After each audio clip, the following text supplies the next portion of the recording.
Did you know there's another estrogen? Let's meet E4.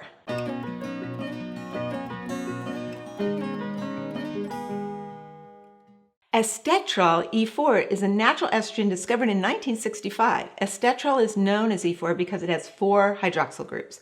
Estetrol is produced exclusively by the fetal liver and is found in detectable levels only during pregnancy, with relatively high levels in the fetus and lower levels in the mom. E4 can be synthesized from a plant source and used for contraception and hormone replacement therapy. E4 is much more potent yet safer than synthetic estrogen for your body and for the environment. Synthetic estrogen accumulates in the environment and disrupts the endocrine system to cause harmful epigenetic effects.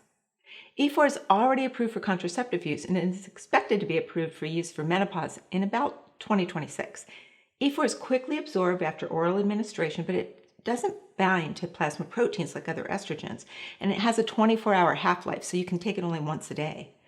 E4 is transformed into pretty inactive chemicals by the liver and excreted in the urine. There's no carcinogenic metabolites, and it does not significantly affect liver enzymes, lipid levels, or clotting factors, even when taken orally.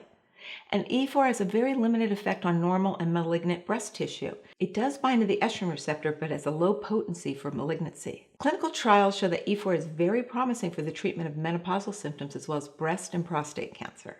Now, if you want to learn more about all your hormones, please join us in our Hormone Reboot training. I'll see you in the next video.